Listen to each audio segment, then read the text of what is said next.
सरकार और मुख्यमंत्री जी के काम करने के तरीके की वजह से, उनकी ठोको नीति की वजह से, उनके बुलडोजर की वजह से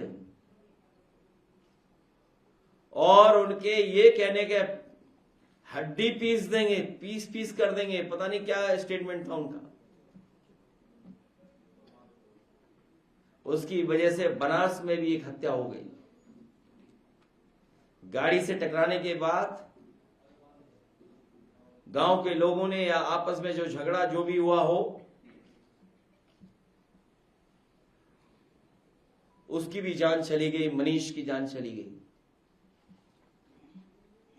हरदोई में पुलिस ने नहीं सुना, उसकी वजह से शिल्पा कुशवाहा की जान गई।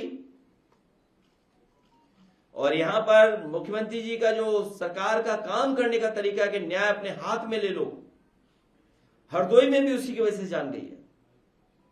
और बनारस में जब देश के प्रधान सांसद वहां थे, उसके बावजूद भी कोई सुनवाई नहीं हुई।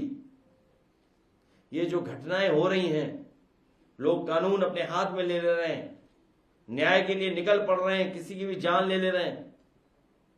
इसका दोषी अगर कोई है तो भारतीय जनता पार्टी की सरकार खुद में दोषी है, और उसमें मुख्यमंत्री जी सबसे बड़े दोषी हैं, क्योंकि उनकी भाषा ऐसी है कि बुलडोजर चला दो, हड्डियां पीस दो।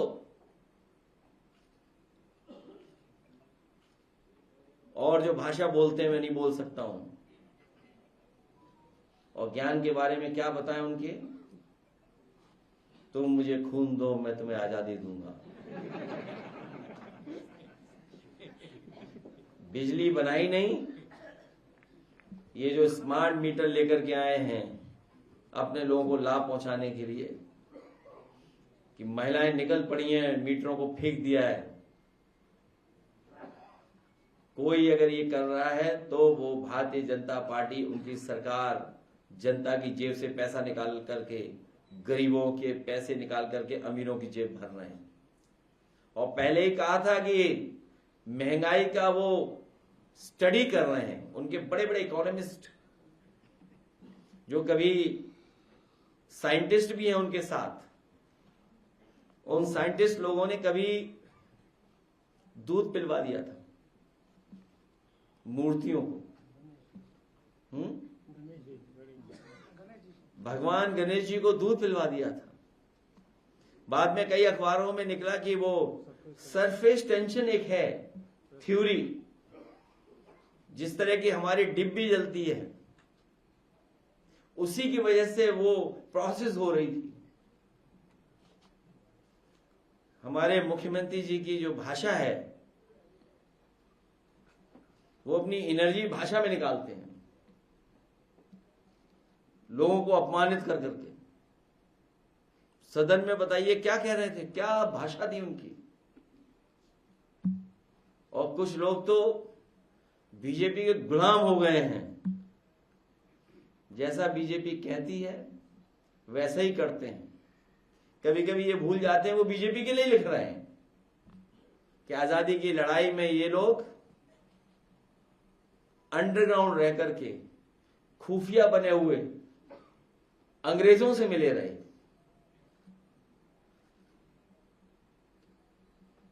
और फिर हरदोई में बीजेपी के लोग कह रहे थे कि हम लोगों ने कोई कारखाना नहीं लगाया। हम आपको बता दें, उत्तर प्रदेश का पेप्सी का, कोल्ड ड्रिंक का या पेप्सिको के जितने भी प्रोडक्ट बनते हैं, कई ड्रिंक्स हैं, एरिटेड ड्रिंक्स हैं, फ्रूट ड्रिंक्स हैं और कई प्रोडक्ट हैं, सबसे बड़ा कारखाना अगर कहीं लगा है तो वो हरदोई में समाजवादी सरकार की पॉलिसी के माध्यम से लगा है। मुश्किल बस इतनी सी है कि उस कारखाने में छोटा फेंटा नहीं बनता, लेकिन छोटा मिरिंडा बनता है वहां पर। जिनको कुछ दिखाई ना दे रहा हो तो उन्हें क्या हम बता दें। और उद्घाटन करने के बाद ही गंगा एक्सप्रेसवे बंद कर दिया गया है कि कोई नहीं चल सकता है। बड़ी मुश्किल से हम लोगों ने खुलवाया तो हम लोग चल पाए। इनके पहले भी उद्घाटन हम लोगों ने देखे। बरसात आते ही कुछ चीजें बह गई थी, इस बार भी बरसात आते ही देखना क्या क्या बह जाएगा, उसकी भी पोल खुल जाएगी बहुत जल्दी।